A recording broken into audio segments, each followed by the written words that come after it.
What's up, everyone? This is my artist workshop with the file. My name is Leotrix.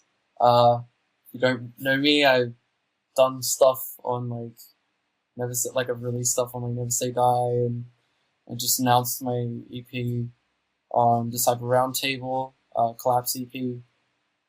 And yeah, and here we are. I'm gonna walk through a couple of tunes that you may or may not know of mine, and yeah. And I use Opera, the browser Opera. Thanks, Taylor, for pointing that out. Yeah, I don't know, it's supposed to be less intensive on my processing on the computer, but I don't know. Alright, great. Well, in case you haven't seen, I have Hive Bounce open right now. And yeah, so we're actually going to do a track walkthrough of Hive Bounce. And I'm going to walk through basically how I made this track. Kind of talk about how it came together, because this is a bit of history on how it sort of became Hive Bounce. But if you haven't heard it, I'll play it through.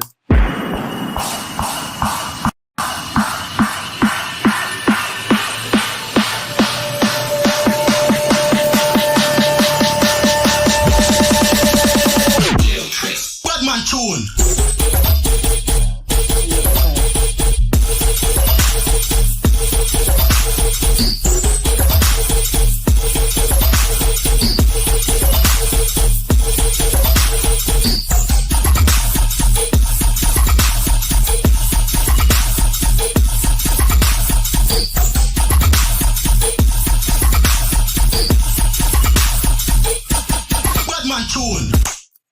And yeah, that's basically all you need to hear to understand Hive Bounce.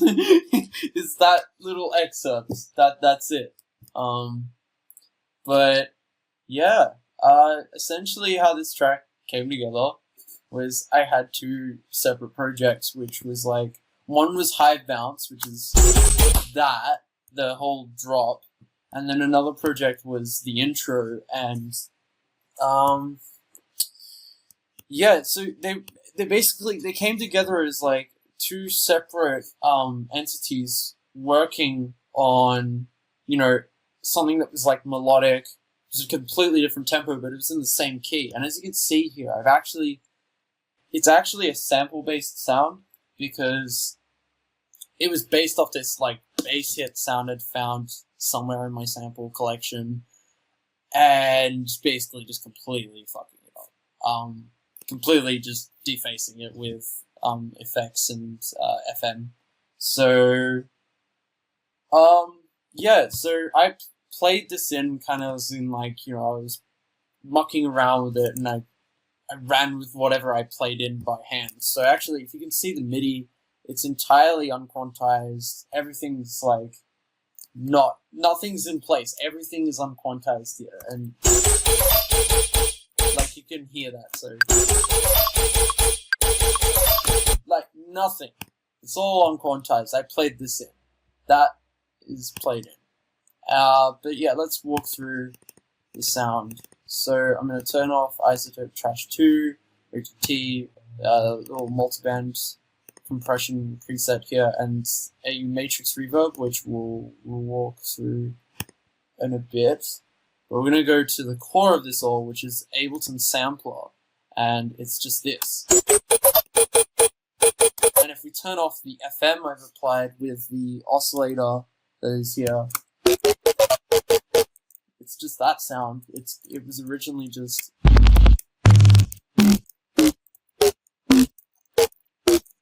And yeah, it was basically just this basic kind of UK bass sound. And then just using, there's actually an FM oscillator inside the Ableton sampler. So basically what you can do is if you were to say drag a sample into a MIDI track, and you have a simpler, you could right click and turn it into a sampler with that option there. And from there you can then FM the sound this powerful. Yeah.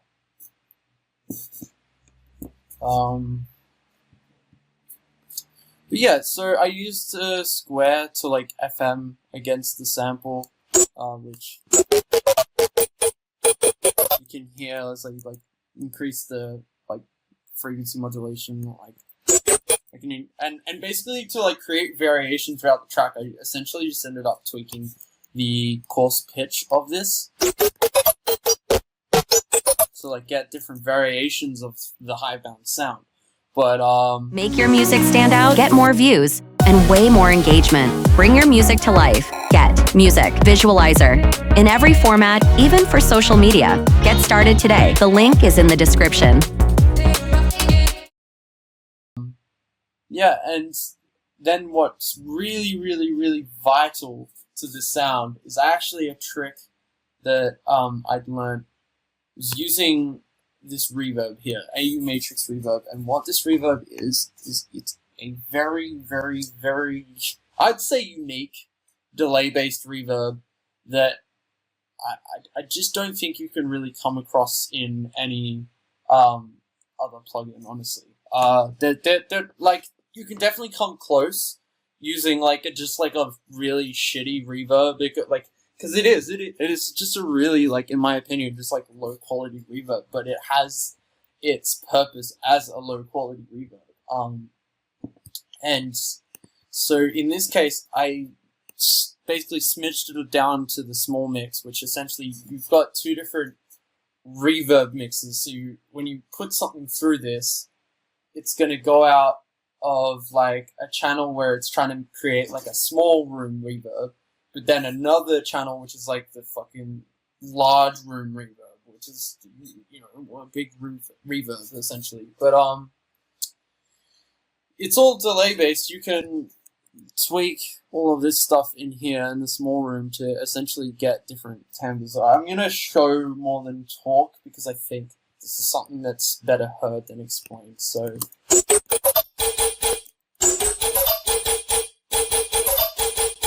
turned into this really big, like, just added like this big dimension to the sound, and I can change sort of the dimensions of the sound by changing the size and density.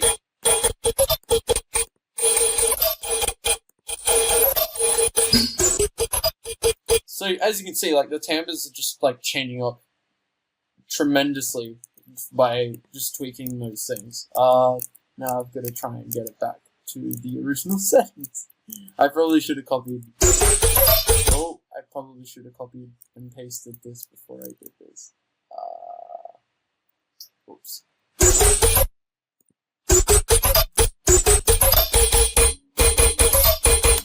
It would be close enough for this. Yeah, it's not exactly tonal, because you're not like trying to tune it, and you can actually do that if you go into the render quality and chuck to minimum. You end up working with something that's actually kind of works almost like a tonal delay if you muck around with the size, because the size is essentially changing the like milliseconds of the different delays being used as a reverb. So yeah. And that's basically it. The rest is like I use the reduce ambience multiband compression preset to essentially just reduce ambience and just kind of like take out any sort of like ambient sounding shit. Oh right, great. I just realized there's the AU Matrix reverb preset here, so I'll just copy and paste this into there. Okay, now it's going to sound identical as it did before. But yeah, so this is an Apple plugin. I should have mentioned this is an Apple plugin. So it will basically, by default, on any Apple computer, you can go into your DAW or whatever, and like in Ableton you would do this. So you would go to plugins, and you use audio units. And if you go to your plugins, audio units, it's going to be under Apple and AU Matrix reverb. And yeah, that's it. That is OS X only, unfortunately. So if you're a Windows user, sorry. don't know what to suggest. Other than maybe like there's a plugin called Reverb that's very, very similar. I'll just type that in here. Spelled like that, which I found kind of similar. But yeah, you can try that out. And then I also used Isotope Trash on this, and no GT, of course, but yeah. Cool. Let's walk through what's in the trash, because I don't remember what's in the trash, but yeah. So like, yeah, I just run Crunchy Grunge over it. I think this was just to kind of bring a bit more mid presence, probably. Or just kind of, I don't really even hear much of a difference. I don't know. It's just kind of there. I think I was just trying to get, like, because I had an initial sound that I think was just like, without OGT or distortion, kind of sounded like this.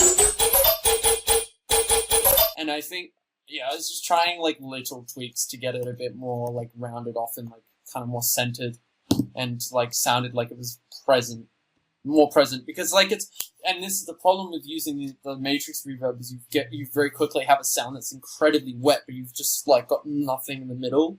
Like it's just very like everything's out here stereo imaging wise, and so yeah, no. So I have to try and like do things to essentially fuck it back up and to okay, there's like something in the like mono there, but yeah, that's the sound.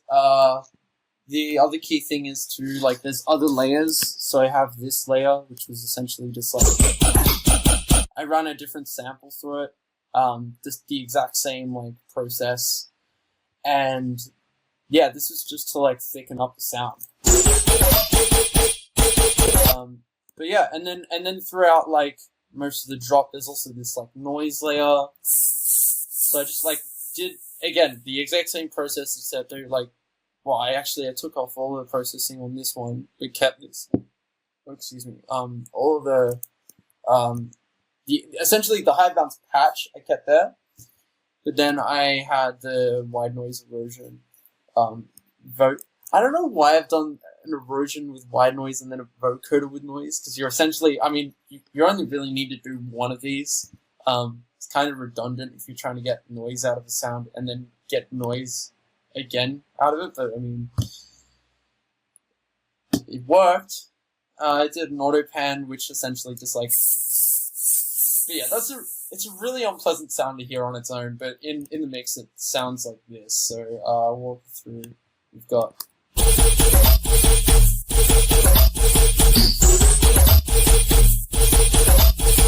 so just had that bit of noise underneath to kind of like just spice things up a bit, and just like kind of give it more like, I don't know. Because I think that's the one thing that lacks in some sounds is just having like noise presence, because you can have something that's like really tonal, but it's like really good to like to thicken up the sound, to like layer it with noise. So you can, yeah, like I was showing before, you can do this with pretty much just putting like erosion or vocoder noise straight onto it and doing it that way. And then the drums we have here, just like some like thumping, fucking rhythm drums. And yeah, let's break it down, because we got. And by the way, if anyone has any questions about this project as I'm like walking through, please like hit me up, say something in the comments. But yeah, I'll do my best to essentially explain or answer your questions as well throughout this. But yeah. So in the drop we have kick, clap, a hi-hat, and the ride. And the ride is just a cymatics ride. I've done like no processing to this, just gave it some attack.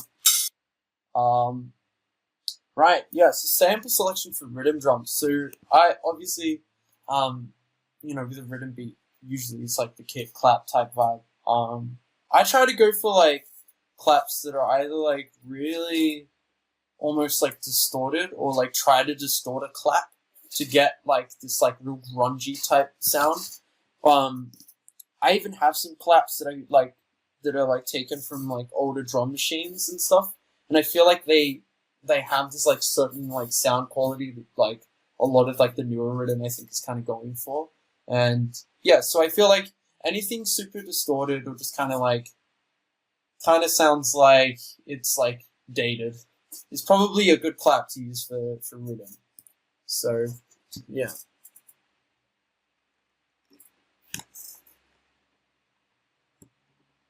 And then another thing, and actually I did it in this track too, I do this quite often, is so with the kick, you can see I've actually set the start of the sample past the transient.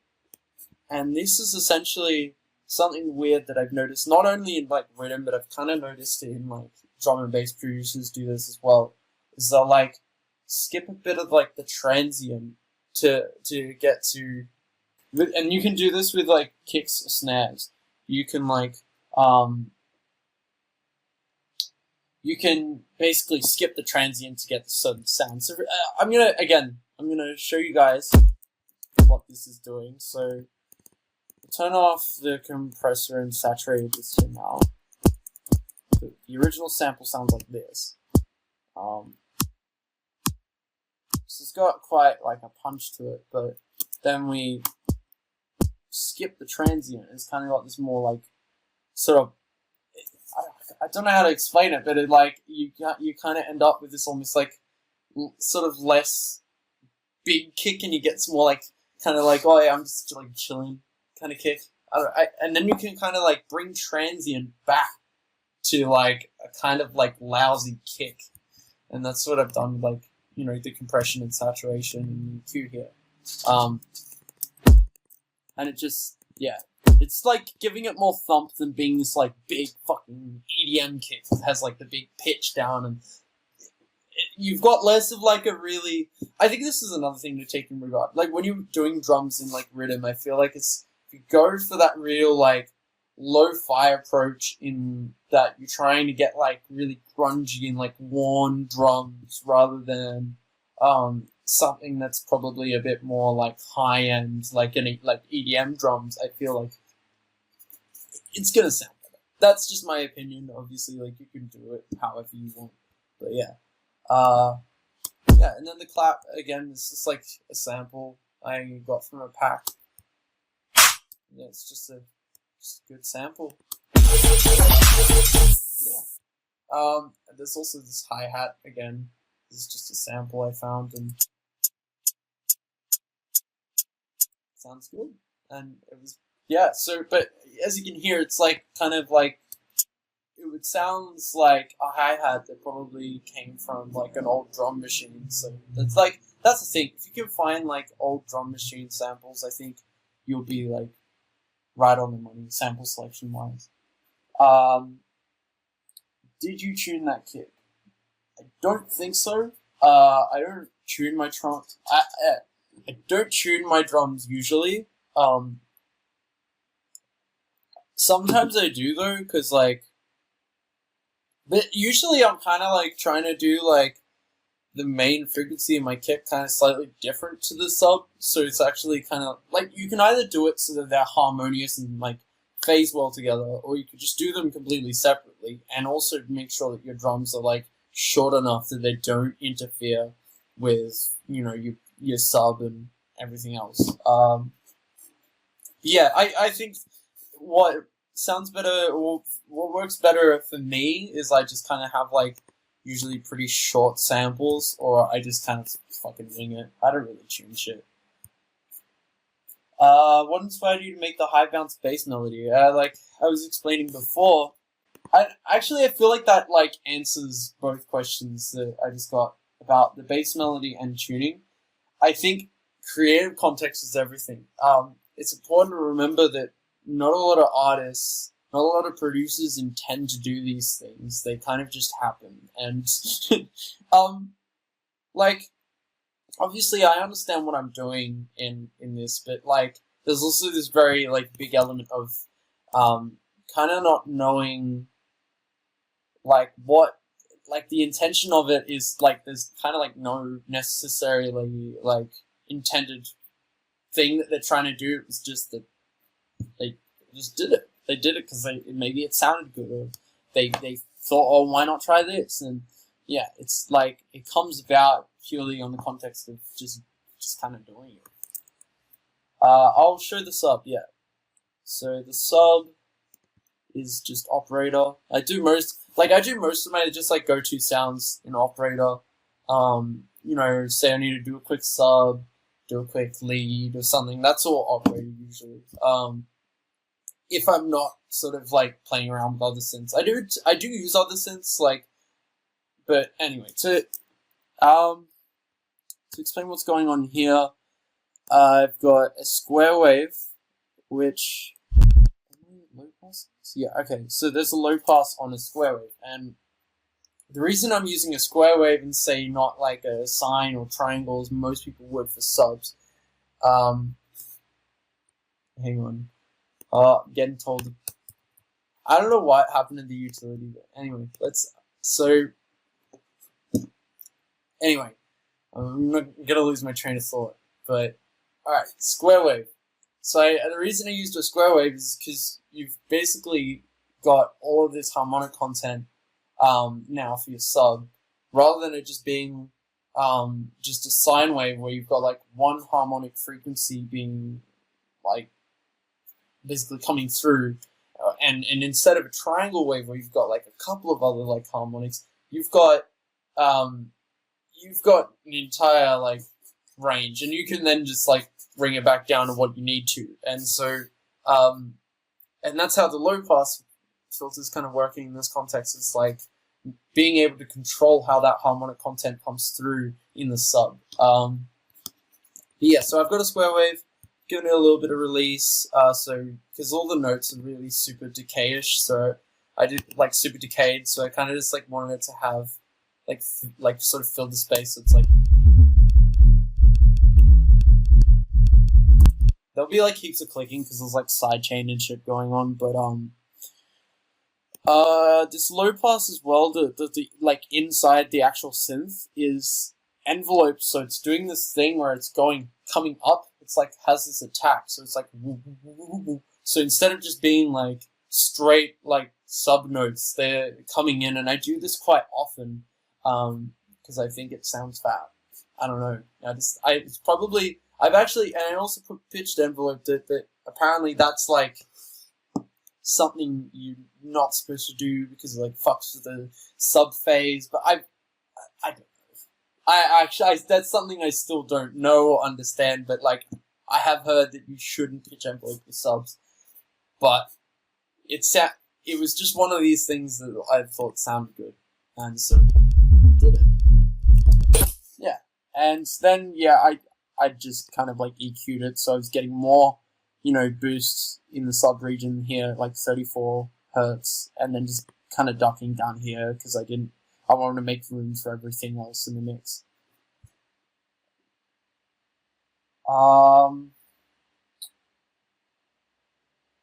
Okay, so someone said 3 T-Racks on the master, you dog. Okay, so some of it's turned off, so I think this was like some previous mastering I'd done on here. This was like, yeah, a previous Ozone 6 equalizer preset I had on here, and then this is I was using the brick wall limiter at one point, but now I've just got, I'm pretty sure this is, yeah, so I've just got a metering, and there's actually just one active T-Rex classic clipper, and I love the classic clipper because it's great. I just feel like I can clip shit in my master, and you can see actually one of the key things about a Leotrix hits down, like you'll see there's tends to be like with usually is. I usually clip things out a lot more than what I've done in this track. But and then what that allows me to do when I'm in here, I can just like clip it all into a clipper and then put a limiter afterwards. But I didn't even think I put a limiter afterwards. I just clipped it.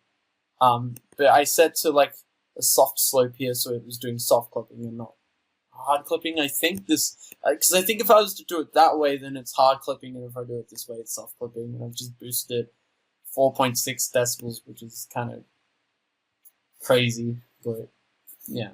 And then also on the master, I've got this Ozone 6 equalizer, and I EQ matched it to something. I don't remember what I did EQ match it to, but I probably EQ matched it to like a track that I was like trying to reference in terms of like mix master wise. But this version of the project, I've just kind of taken out any mixed references, just kind of like keep things a bit more focused on like what's happening in the project essentially. And then yeah, the beat repeat. I don't know. Oh, I think I used the beat repeat towards the end. I don't know who asked that.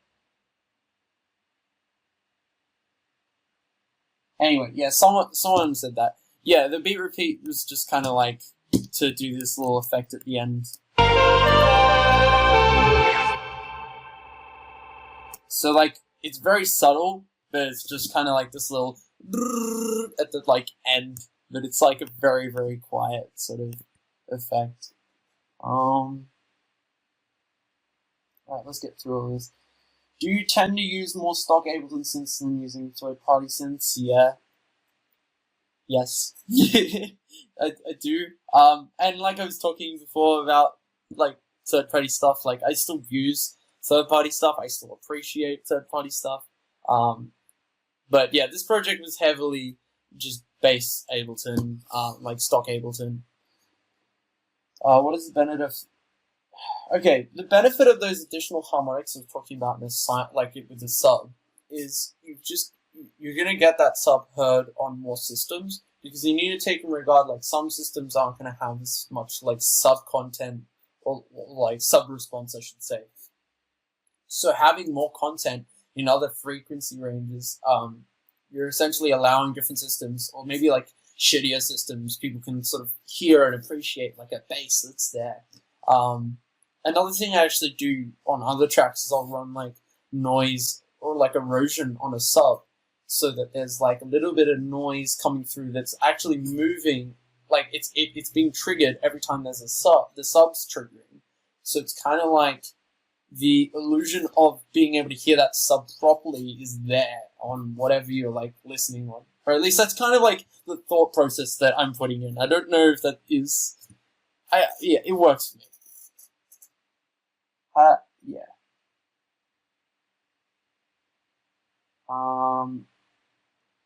How was it for you to come up with your signature sound? I think that's the tricky thing.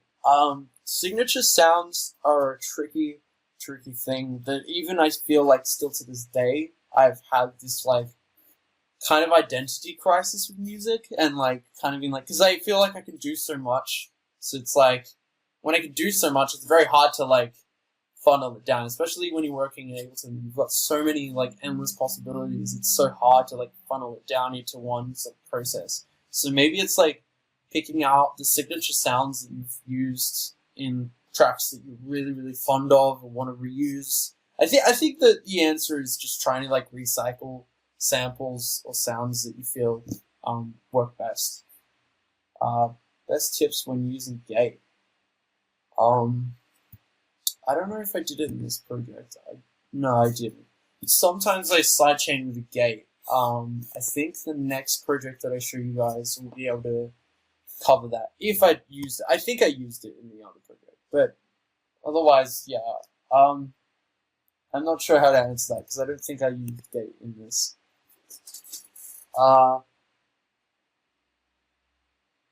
Yeah, the YOLO clipping, definitely.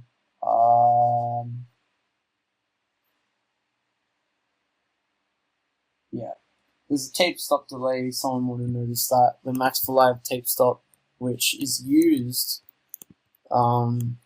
if I show you the animation, it's used basically right before the drop. So it's like, and that's on the master, so the whole thing just goes, like, just stops. So it's like, I just felt like that works really nice in terms of, like, the transition between the build and that pre-drop and the drop.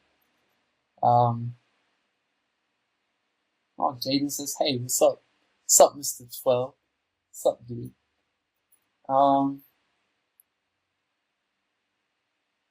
Yeah.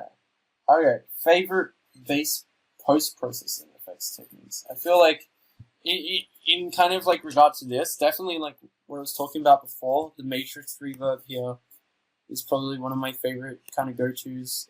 Of course, like, as well as like multiband compression in general.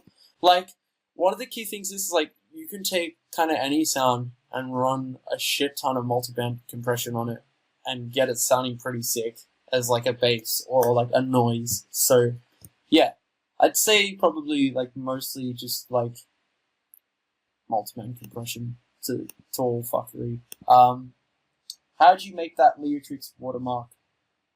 So that was actually a friend of mine from Finland, my mate Timo. So I had like a Skype group back in the day, like it was like 2017, and we were doing, as a joke, me and a couple of mates and Timo, we were doing this like this kind of joke, like, oh, we're gonna make tags for each other. So like he did one for me, and it was actually super sick. Like, and so now I got to use it in this track. It was kind of just like I put it there and thought, oh, that's cool. I could like actually use this tag. And yeah, and then the Batman tune kind of just like, that was from this other. It's actually from a pack that I think a lot of people know. What pack? It's one of the like Prime Loops like reggae dance ones. Like I think Skrillex used it back in the day. It's like a classic, but like the full sample sounds like this. In case you haven't already heard, so it's like, This is the realest big Batman tune out of the ghetto. and I just took out everything and just took the Batman tune. Batman tune. And that's it. Yeah. What's the best tip you can give to a beginner dubstep producer? I think the best tip I can give to any beginner producer is, just make something every day. Like, if you're gonna be a producer, like, if you're gonna, like, do this, like, and I think if you really, really want to get, like, really good, it's gotta be something you've gotta do, like, put in, like, an hour a day, at least. Yeah, I'd say that. But as a dubstep producer, like, also, you know, getting to know,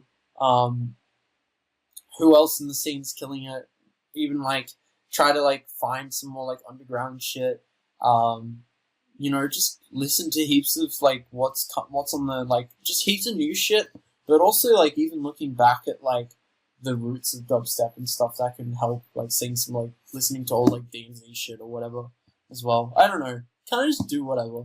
Just have fun. I do that, yeah. Cool. So actually another cool thing about this track that I'm really fond of is obviously the intro melody. So this little thing, this was all operator, I'm pretty sure. I think with the exception of whatever this is. I think this was like, let me play it. If I can I sound this? I took like a tiny little sample and put some like grain delay on it. Yeah. Just kind of add like that shimmering layer to the intro. And then, but the main lead was operator, so.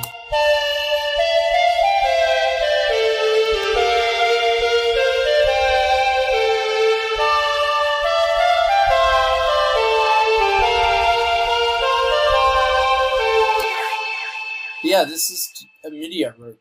I'm actually really proud of this MIDI. It's a little chaotic, but it's kind of like playing bass notes of like a progression, as well as like kind of doing like arpeggio and chords, and it's doing a lot of different things all at once. Like if we were to talk about kind of like the music theory behind this melody and whatnot, but yeah, and then like this operator here is just kind of playing like the bass notes, so it's like.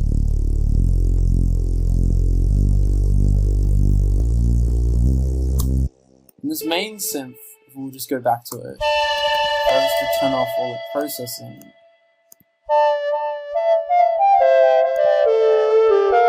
So it's just like a saw, using the saw 64, so we're taking out a bit of like the mid to higher sort of harmonic range. So just kind of like bringing down the harmonics in the mid, low, like just kind of like reducing the harmonics altogether, really.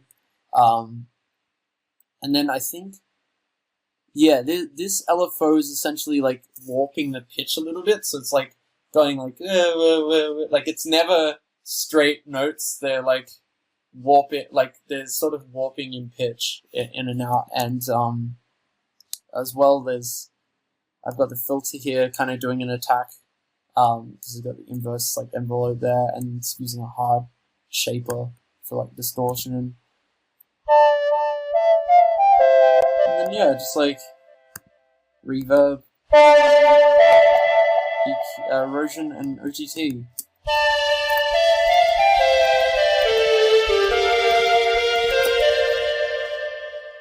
Yeah. Can you open up Neo Gangster later? Coming right up.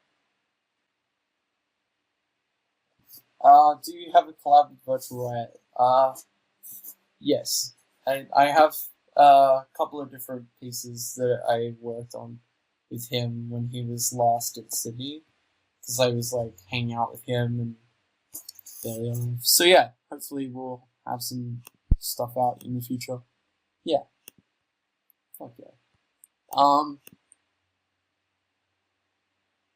Yeah, how much, wow, hang on, how much time do we have left?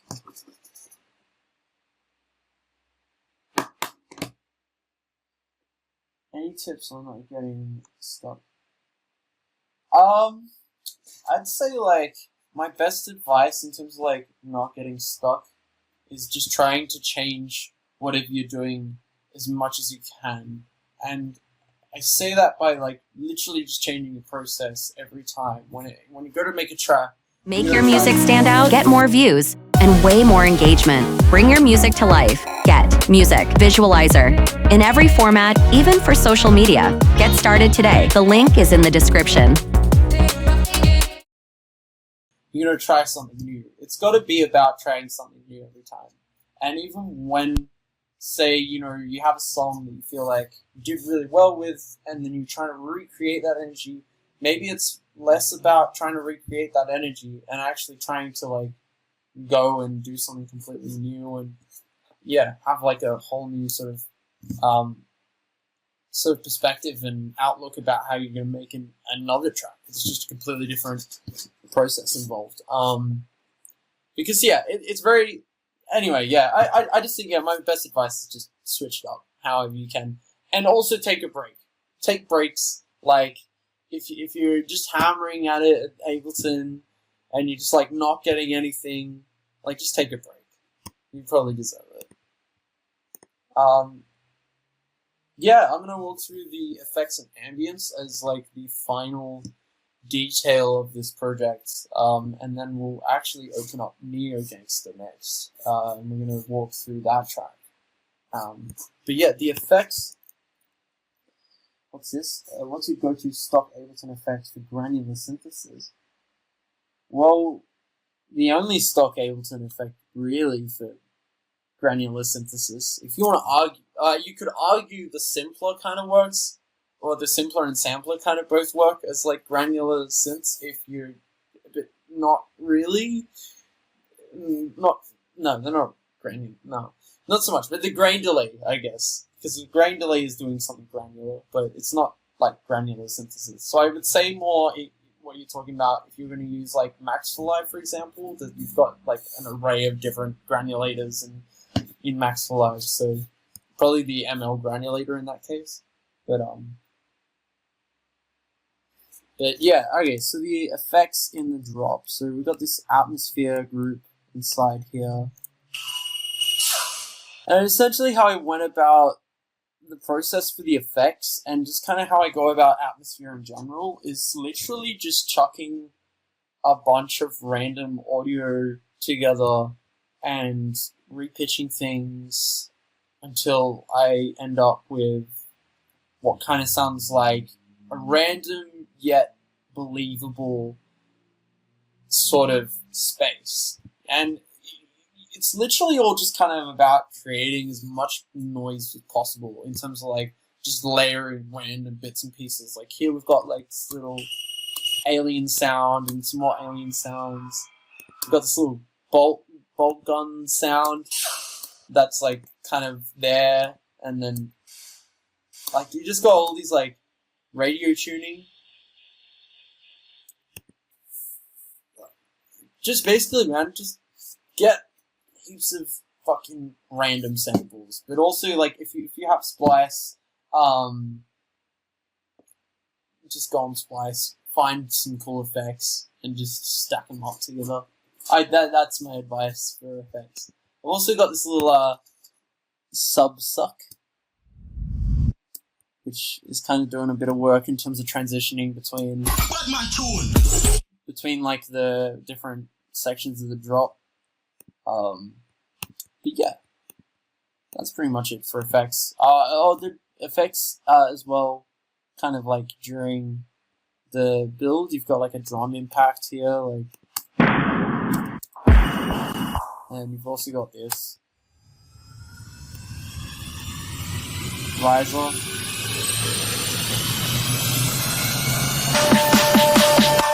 Yeah, and you've also got this other, I think it's just another impact sound here. Yeah, that's pretty.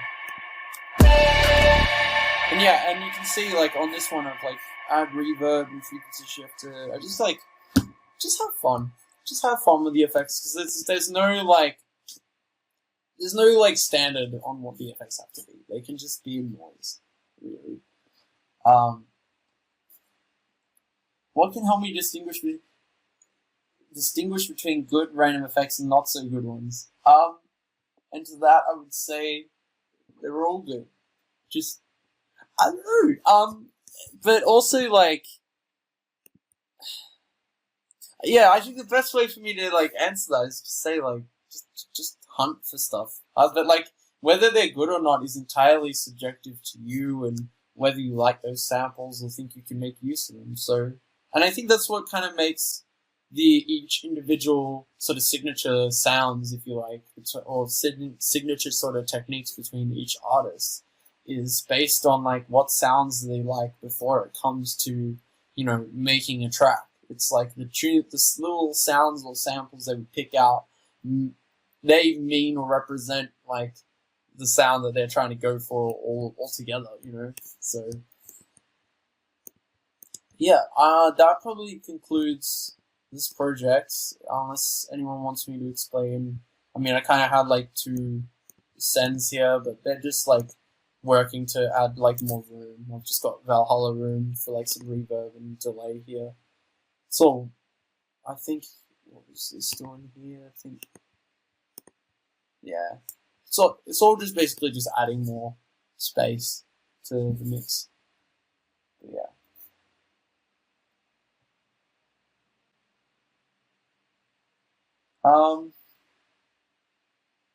When do you decide to keep or scrap an idea? That's kind of a problem for me, because I'd say like I struggle a lot with like trying to like scrap ideas, or actually no, actually I'd say like more struggle with like kind of trying to finish ideas, and like I end up with a lot of different whips of like, or just random like little bits and pieces that I never finish. I'm very quick to the next project. I'd say like for me what works is just sporadically sprinting through a bunch of different projects until I find myself in love with like whatever said, you know, handful of projects. Hive Bounce was one of them. You know, Hive Bounce wasn't really a finished thing. Actually, before it was finished and it came out, it was an unfinished track. And I'd sent it to, you know, Marauder, previously Mastodon. You know, he played it out in a very, very early, like, very not ready to play out version. But he was playing it out, and people loved it. So it was like, from that response, I then had this, like, urge to finish the song. So, yeah. That's, again, really nice history about this track, I feel, because, like, it would have probably just been another track, another idea that just sat on my computer and never really gave it any peace of mind until someone actually was, like, putting it into context and, like, saying, like, hey, this is actually really sick, you should finish this. So maybe, like, my answer to that is, like, show friends your music and what you're working on. It's definitely important to have that. I'm actually... Alright, so I'm going to switch projects now. Well, that's a good question. How many projects do you typically work on at a time? Usually... I don't know. It varies. It varies probably too much for me to put an answer to that, honestly. Because I will tend to make, like, maybe, like, 3 little, project ideas in a day. I guess, like that would be my answer. It's, like, I come up with 3 things a day. And then it will be, like, whether I actually, like, one of those 3 things is just actually me, like, expanding on something in, like, another project, or, yeah. Alright, and so here we have Gangster, previously titled The Best, I don't know, I called it The Best something. I mean, I was pretty happy with this. When I made this project, I was like, yeah, this is pretty cool. So I was like, kind of like, yeah, this is the best, like, fucking whatever I've done. In case you haven't heard it, I'm gonna run it through.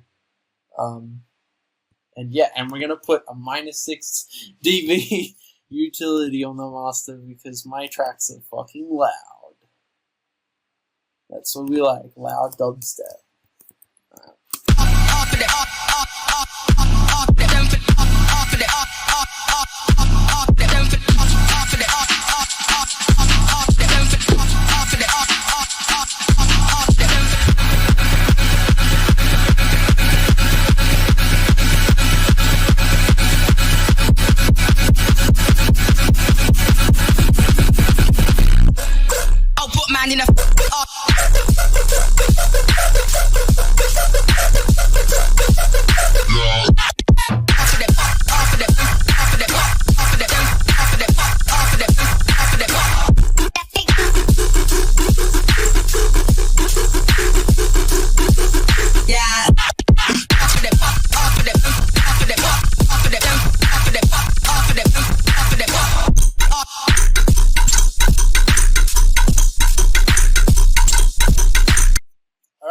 So that's new Gangster, basically. I'm gonna walk through this as best as I possibly can, because it's kind of like a bit chaotic. In fact, it's incredibly chaotic, even for me, because I find myself as a pretty chaotic producer, but I'm just gonna start off by saying where Hive Bounce had a consistent substance that was there the entire time. This kind of has the sub coming from a bunch of different sounds and synths, and it's just a mess. And also this should scare you. This scares me. Whatever this is horrifying. This is horrifying. But it's beautiful, and this is how I make music.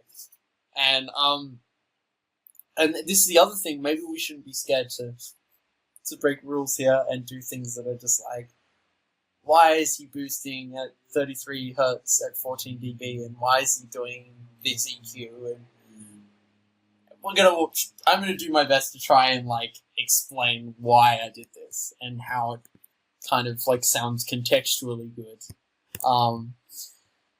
But yeah, so I think, yeah, we'll get straight into the drop. So we've got this main sort of sound, the operator lead.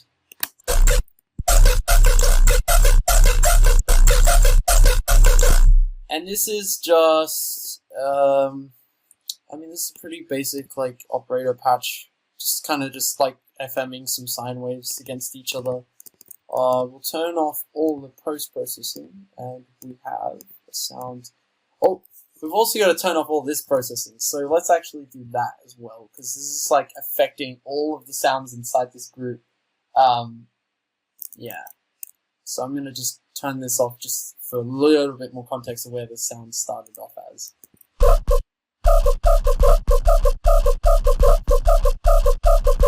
It sounds like if there was ever to be like a meme version of this song, it would sound like this.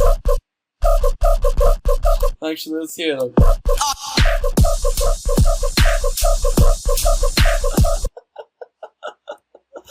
Yeah, it's one patch. So the sub and everything is all coming from this one patch. The mid sound. This is honestly not really a desirable way to go about doing basses, because what I usually do is like have separate mid-range noise sounds made in operator, and then a separate sub made in like operator. But yeah, I don't know if I wrote it with or without processing. That is a good question.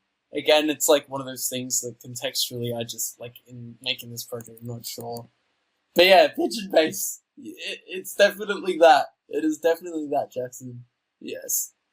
We're going to run a frequency shifter on it to give it some high end, OGT, some reverb, a vocoder, though it's doing like modulator mode.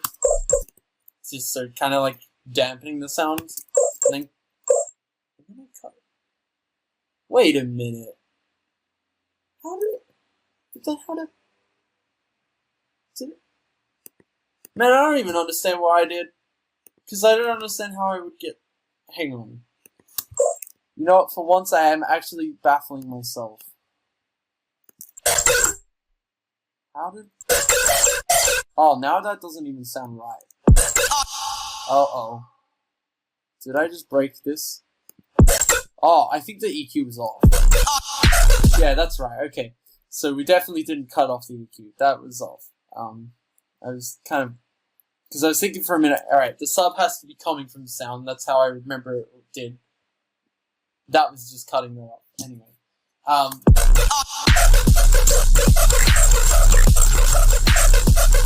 And yeah, that's with like all of this processing. So we'll run through this. So for whatever reason, I thought it was a good idea to do the rest of the post-processing on this sound in a group, so that it could then be applied to all of these other sounds that come later. So this like phrasing where it's like...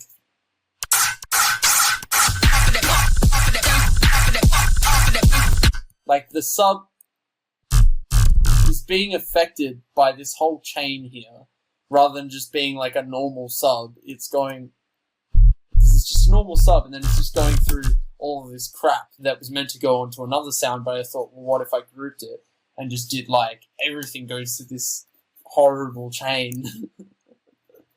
So essentially, in other words, like, the process was kind of like, let's just take a bunch of different sounds and then kind of glue them together through a processing chain, which is something you could do, and you can get really good results out of it. So, yeah, in this case, I'm gonna do my best to turn off some stuff here. Oh my goodness. I mean, actually, it might be best for me to just kind of like... So we got the side... Actually, we got side chains here. Before all of this? I don't even understand how, like, or why I did it this way. But I don't even recommend it doing this way. This is a mess. I've actually picked out a project that is entirely a mess. But, But essentially what's giving it all of this sound is running through an amp, it's then running through a flanger, it's then running through this vocoder here, which is doing a lot of the work in like dampening a lot of this just distorted mess. You've got an LFO constantly modulating the depth and formant. You've then got reverb. You've then got a saturator. You've got a mid boost. Somewhere along the line, it just like lost that mid frequency, so just bring it back, and then there's this bass boost because I guess it like lost that, and then I've cut off some of this like below 20, I get, which is kind of a good thing to do if you need to like make more dynamic room in like a sound, to kind of get rid of like unnecessary low frequencies, because you don't need anything under 20. I mean, you can totally leave it there. Sometimes it can be used as an effect, but I mean, I don't know. Another key thing is this Distortion 2, great plugin. I believe it's like a emulator of a distortion that's in Logic, typically used for like hardstyle producers. Like the hardstyle producers use it heaps. It's a great distortion. Yeah, honestly, I think I just don't even know. This is like straight up the craziest like EQing processing I've done. And as far as I can like understand myself whenever I was making this, it's very like tweaking it until I was like, okay, this is perfect. And that is a way you can go about it. I usually try and just make something that I think kind of sounds good already by like as it is, but also tweaking stuff till it sounds good can help too. Definitely needed to do that when I had this layer, which it's like the call, because you have this call and response between this operator patch and then this kind of cluster fuck of noise. This part is quite literally just like noise. If I like turn off here, it's like there's like some resampled noise I was mucking around with. You can see here, it's just like a brick wall of just random noise of stuff that I like, or just some kind of like resampling I've been doing from some other patch. I think maybe this. Essentially just trying to make as much noise as possible and then just like recording it. I think that can be really cool too. Is to sit down and just sort of have fun and record random noises and then see how you can actually contextually put them in a track and make them work. So, but without the sub, it's kind of just a painful sound. So with having the sub sort of distort against it kind of makes it tolerable to listen to. We've also got the Kill Bill siren. Just chilling. And then as well we've got actually another like very key thing about this job is the vocal sort of element that's in this. Like there's bits of chopped like vocals. I'll put man in a So just like different kind of like vocal chops that I kind of just put together. Like that's 3 different samples there. But yeah. Let's read some of these comments. So, sounds like SpongeBob's squeaky boots. It sure does. Do you ever find that chucking hectic processing such as a fat rack on something, or something on your bass group can cause something to activate compressing cause any documents? So I'm not sure what you mean by activate the compressors and cause unwanted ducking of supporting sounds, because I feel like if anything, like most processing racks, like say the VR fat rack is kind of like just a bunch of OTT and like other shit. So I would mostly say like everything's coming up in that moment, or like not so much like you get ducking. I don't really know how to answer that personally. I would say kind of just because for me, and as you can tell, it's just been a lot of like mucking around. Yeah.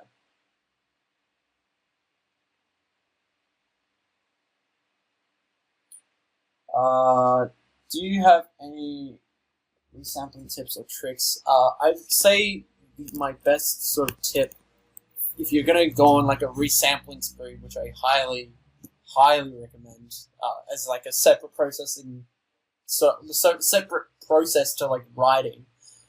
If you ever feel like it, you just click in an audio track and click here, click resampling, and you or just like hit record and just record whatever in your Ableton project. Make any noise, and it's just going to go into that audio, and then you've got whatever you're working with in audio. I mean, that we can freeze and flatten and just work in audio that way, but I guess that's my tip. Just resample. Just resample. Where are those vocals from? So they're from a bunch of different places. This is the Ice Rink acapella. I think it's P Money. Don't tell him I sampled him. Please. I have a sample here from Uzi sample pack that's been like pitched down. I have a shout here that plays very shortly, another Uzi sample there, and then there's another random sample. So they're all just like random vocal samples that I've just kind of like picked up from different packs. I'm not sure where they necessarily like come from, but yeah.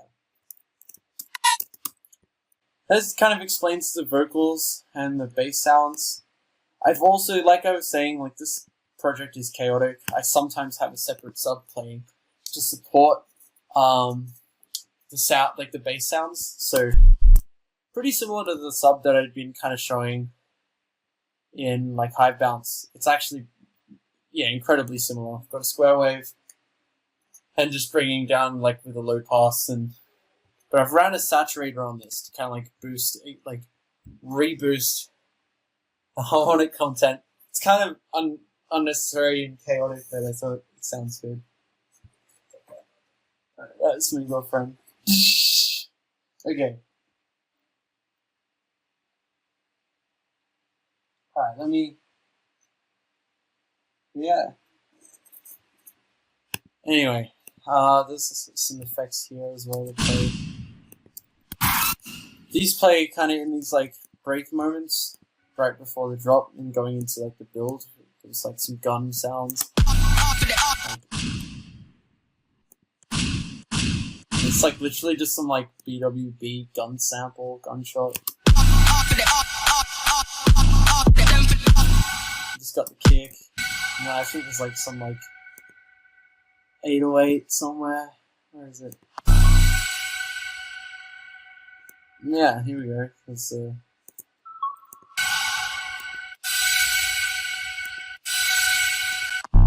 Oh yeah, fun fact for this track, I actually sampled my track with Lanky, Make Death. So I had sampled the intro for this intro, and so it's like just pitched up, like the first little section of Make Death where it goes. So like I'll give you some context. So the original sample sounds like this.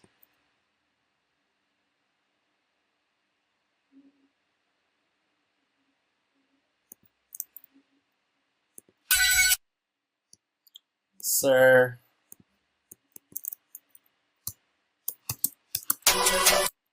and if you've heard the original track, like, it starts off like this. And I just pitched it up 24 and then but that just plays kind of like as this like background thing and like just help transitioning from like intro to build. Yeah. And it's also a little bit in the drop as well. Sorry, in the build up, just kind of like I'd kind of like layered like suspense and shit. But yeah. But there's also, yeah, there's this whole sort of section for all of the intro synths and sounds.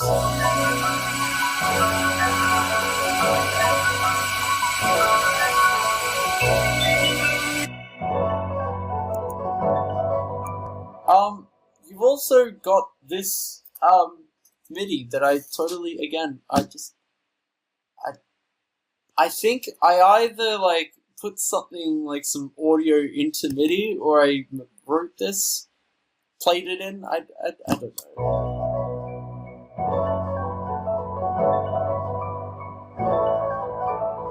But it's beautifully chaotic, and I like it. I've just used like the Ableton Grand Piano with some Convolution Reverb Pro as a Maxwell Live plugin. Really, really good. Highly recommend it. As well, we've got this little sound here. I've like freezed and flattened it, so fuck. That sucks, because I would like to like show how I did this, but it's a pretty sound. I tend to like just go in operator and then post-process, and then I can resample and do heaps of nice stuff to like repitch where I'm working with melodic wise. But and then there's also this like pad as well.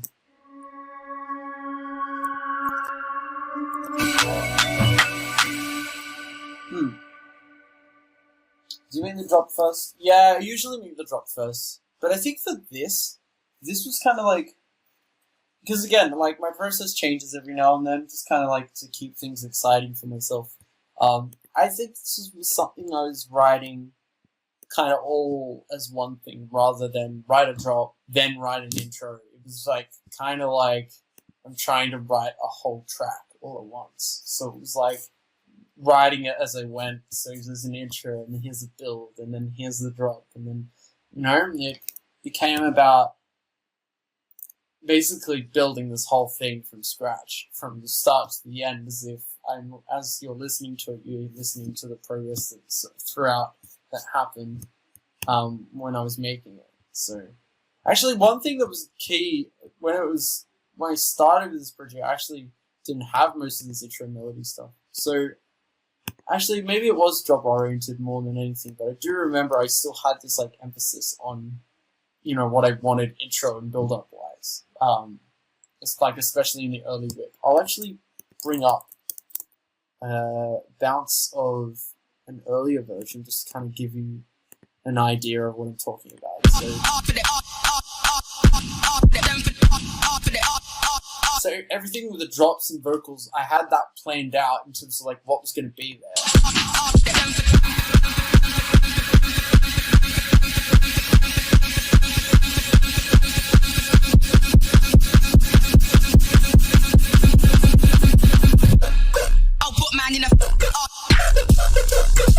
So that should give you an idea. Like, I didn't think of all the melodic stuff until I felt like that was the missing ingredient. That was something, I guess, kind of came later. But the difference between that and Hive Bounce was Hive Bounce, the melody and drop kind of live almost in two separate worlds, whereas this was like, there was like a structural intro and build-up that had been created in the same time I created a drop, and then it was just a matter of like contextually marrying this like melodic sort of element into it all, which was like all of these sounds you heard. But yeah, does anyone have any questions about New Gangster track? Any more questions or anything? I'm gonna walk through the drums, I think, because that's kind of like would conclude this project.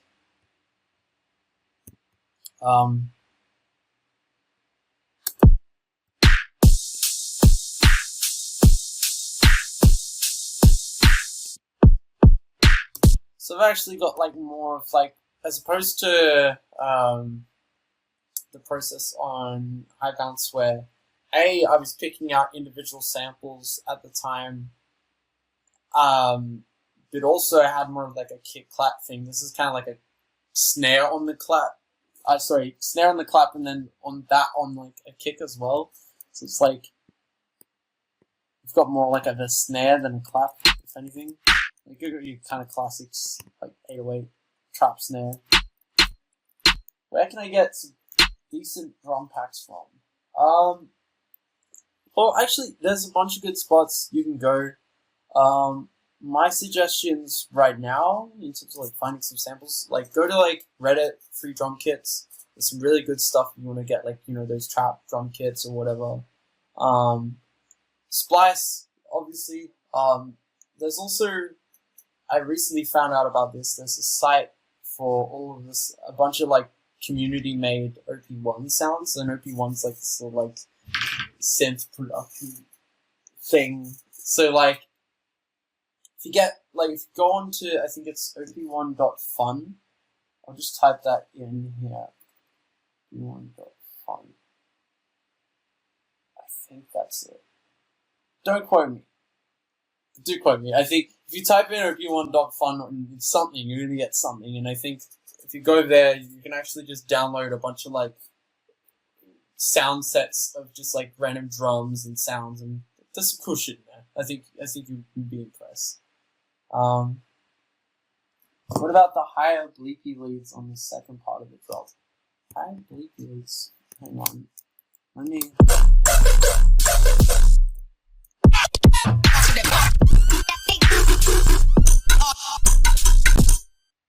I'm not sure what you mean about the higher bleepy leads, because it's pretty much the first and second drop, the sounds are... Oh, the second part.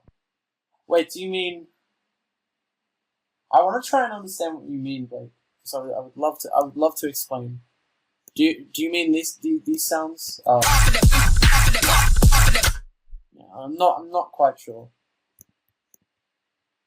But yeah, another thing. So as I showed with this operator patch, the pigeon bass, as we'll now call it, it comes back in different forms. I think for this part, I'm trying to think what slightly changed in. I'm trying to understand how that sounds different. I think. Oh my goodness, that's the thing. There's like so much crazy shit going on in this project I can't keep up. Yeah. Make your music stand out, get more views, and way more engagement. Bring your music to life. Get Music Visualizer. In every format, even for social media. Get started today. The link is in the description. 30 in.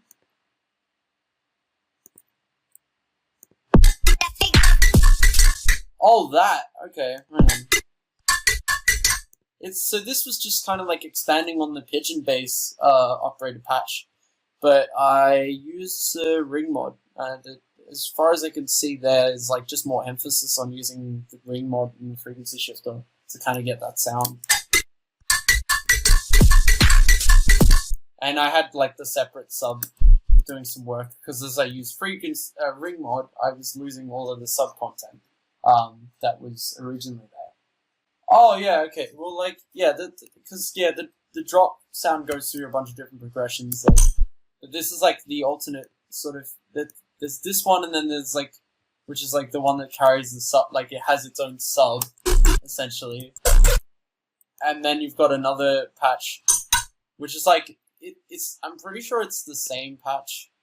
Oh, it's like slightly different, but like it's very similar. Like slightly different modulating and course change here, and then yeah, the ring mod. I would say probably just ring mod to fuck, and you'll get whatever you're probably trying to. If you want to try and recreate this, just ring mod.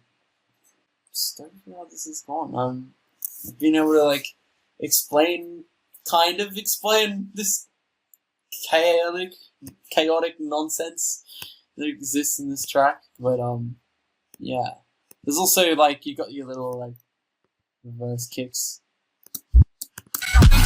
to transition between, like, the intro, like, or, like, the melody breaks and then the build-up.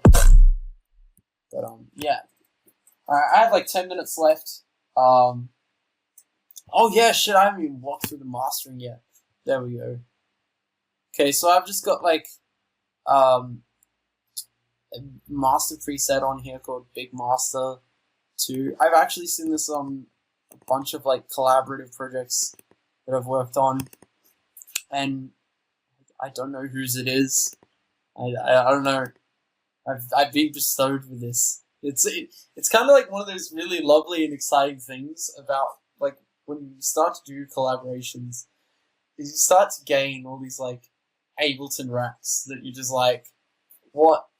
Where does this come from? Like I've seen ones that are like, it's like, are they virtual? Like, did you get this off Virtual Riot, or did you get this off that person or that person? You know, it's like just random stuff. But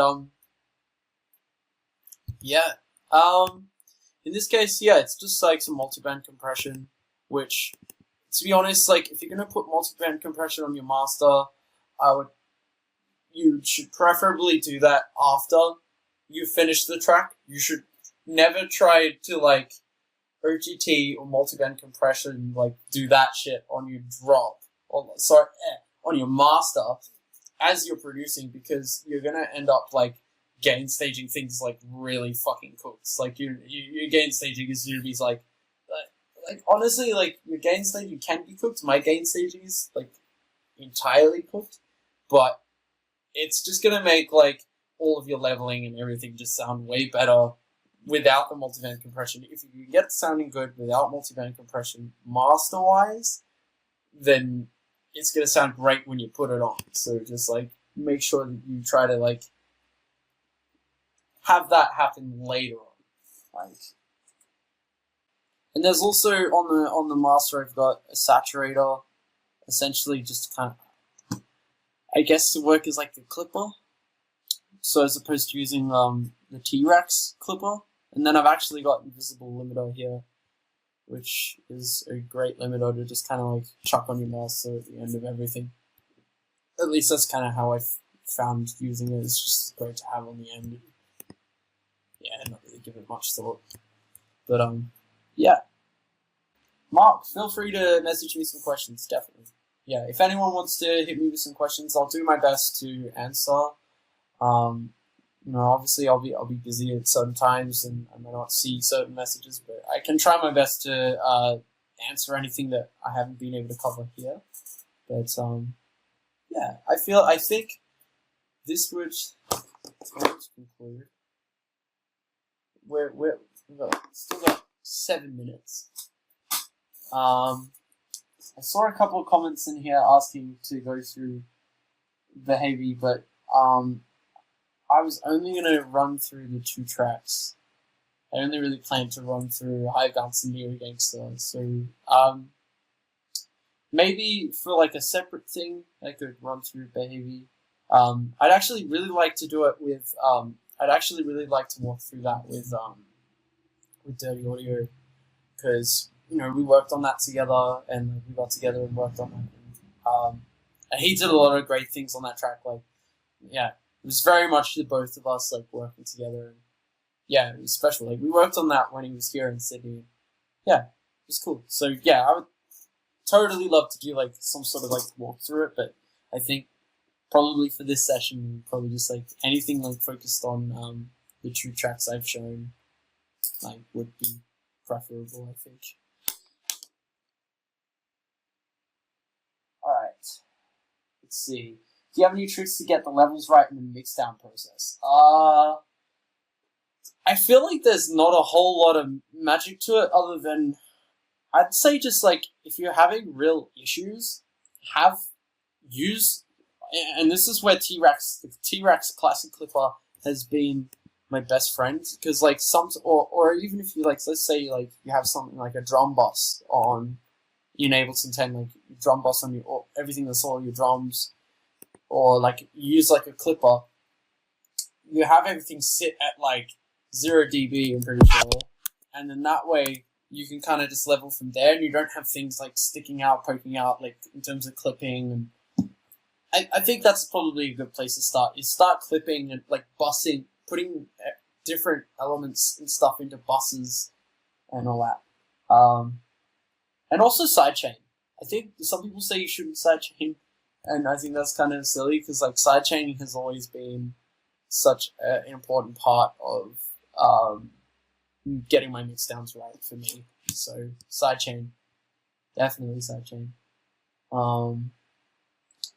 Do you use that utility on the master to automate the game pre? Yes, I do. Good question. I do. Actually, no, I don't. I actually just use that to finish off the tail that's at the reverb tail that's at the end of the track. But I do sometimes, if I find that my intros of build-ups are actually louder than the drop, which tends to happen sometimes when you add lots of different elements in your build-up to try and add like intensity, it starts to get actually louder than what you've got in your drop. So a quick fix is just to chuck a utility and automate it so it's that part of the track is actually quieter. What was your biggest takeaway from collabing with Rudy Good? Use vocals, and this track is a great example of that. Just chop up bits of vocals and use it in your drop. Like, he does it the best, and I could definitely saw that in the workflow. His like sampling techniques were crazy, as much as like obviously all of his other sound design shit is crazy. I also felt like just like arrangement wise, he's like very talented with arrangements and just like coming up with things. Like I just feel like he just does it. He just magical. Congrats on the Disciple release. Oh, thank you. Thank you very much. Do you just use Ableton? Yes. I occasionally use Audacity, to like mangle or make sounds, which I would love to like one day probably like walk through how I do stuff in there. I occasionally use Bitwig because it has like a really good, bridge, like a bridge for like 32-bit third-party plugins to use on like a 64-bit computer, which is great. But other than that, yeah, no, I pretty much just use Ableton. Yeah. Any tips on getting ideas drops going and make them sound kind of unique?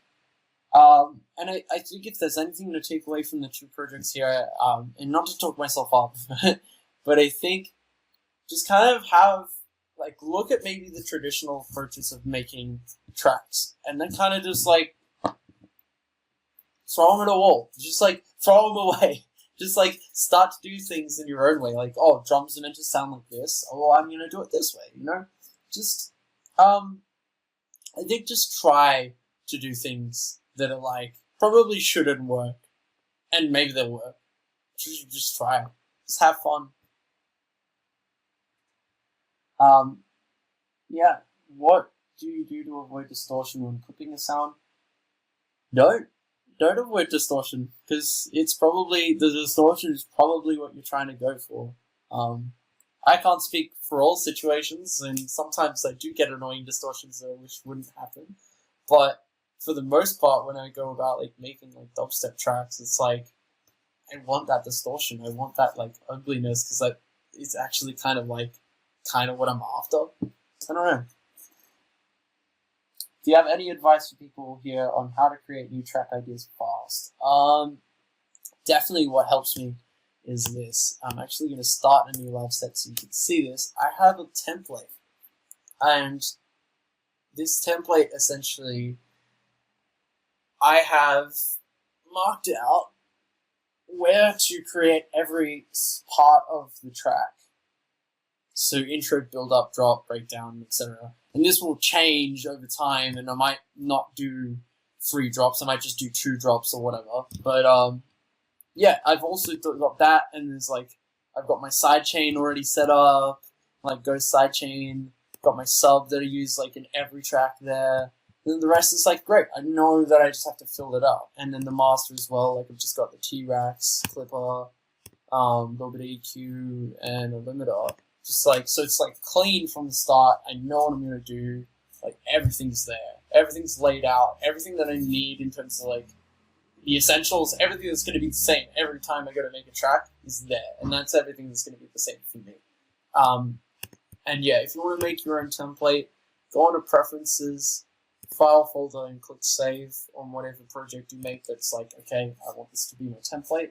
And yeah, do that. Have a template essentially, but don't have a template that boxes you in, because I played around with templates with like that I already had like pre-mapped out drum samples and shit, and I felt like for me it didn't work so much because I felt like it was too, oh, I have to use these samples, and I felt like that boxed me in just a little too much. But that's totally up to you how much you want to box yourself in, or how like open you want to be.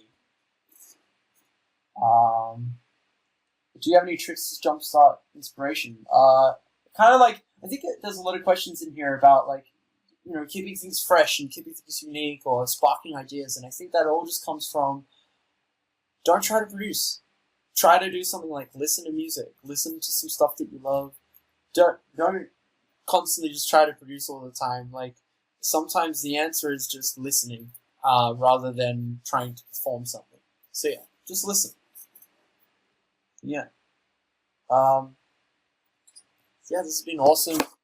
Thank you everyone for tuning in. Thank you to Fire. Yeah. Thank you for having me.